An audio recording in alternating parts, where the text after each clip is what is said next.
In chronic pain healing, you may ask yourself, what should I do next or more in order to heal faster? But the truth is that sometimes there's something that's even more important, which is what to stop or quit doing. In this video, I'm sharing with you 7 things I myself needed to quit in order to heal faster. These things are steps I recommend to all of my patients and all of the healthcare professionals I train to accelerate the healing process. By the end of this video, you'll know exactly what to focus on first and stop doing first, so you can accelerate your healing process too. Do you know these doctors that don't look at you, don't ask you questions, don't examine you, and don't look at your medical examinations and then throw at you the worst diagnoses ever? These are the worst kinds of doctors. And what I'm talking about here is something that many people with chronic pain are doing without even knowing that. The worst kind of doctor is Dr. Google, or similarly, Dr. Chat. So this is the first thing you want to quit when you want to heal faster from chronic pain. Stop consulting with the worst doctors on the planet. So the next one might be a little less intuitive, and this is something that I encountered a few years ago. I had a patient who healed from decades of migraine headaches, and she happily went into one of those forums where people with chronic pain share their experiences. And sharing her success actually led to attacks on her, accusing her in marketing and sharing things that are not correct. And this was really a horrible experience. And that leads us to the next thing to quit. While there are forums that may support your healing, some of them can be disheartening and even toxic. My advice to you is be very selective about the forums you attend and quit the ones who drag you down or feel toxic to you. Talked about those forums on social media. These are things you want to quit. But there's another thing that's linked to it, which is when people suffer in chronic pain, many times they cut themselves from connections. They stay alone with it. If you're suffering from chronic pain, then you might have felt that nobody understands you. Nobody really gets it, how it is to be with chronic pain. And this leads many times to isolation. But with isolation, what happens is that you also block yourself from hearing about treatments, about path to healing that otherwise you would have been able to hear about. So that's the next thing you want to quit, which is quitting the isolation. So nurture those connections, nurture your social circles, speak about your condition, talk to people about it. You might hear solutions that otherwise you wouldn't have been able to even hear about. So that's our third thing to quit, which is quit the isolation, quit being alone with it. Share your condition, share with others, especially those who care about you. By the way, if you feel that this is helpful for you, don't forget to subscribe for more videos like these. This leads us to the fourth thing to quit. And a while ago, I guided a client, a patient who suffered from TMJ. This is constant pain in this joint, the jaw, basically. And he told me that the first thing he does when he wakes up in the morning is monitor the pain. Where it is, how much it is present, how does it feel. So, and this kept on all day long, monitoring the pain, checking every minute, is it still there, how intense it is, which led to a lot of focus, a lot of attention put on the pain. And of course, this creates a cycle of tension.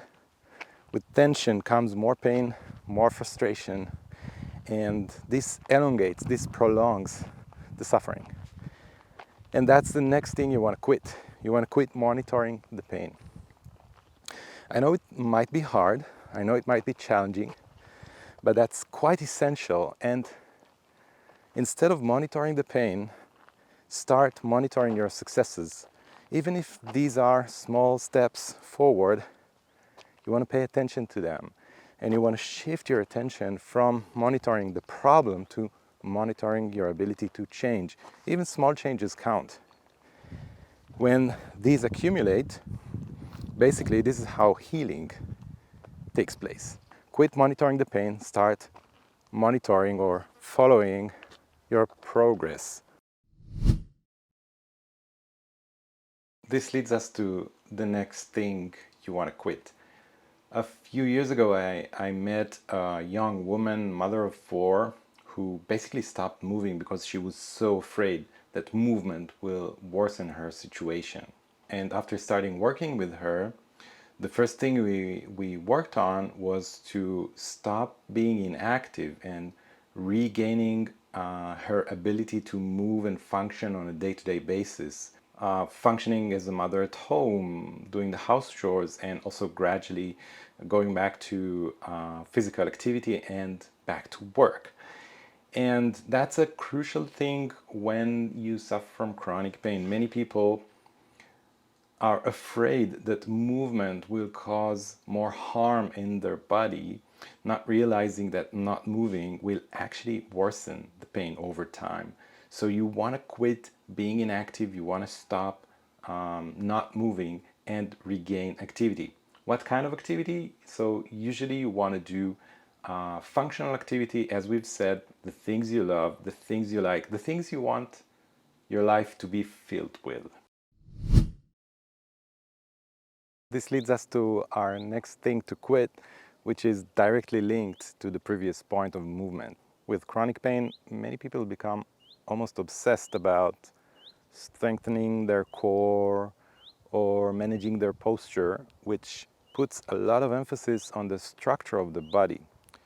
And instead, they are overlooking the more important thing that drives chronic pain, which is avoiding movement whatsoever and going back, resuming normal activities.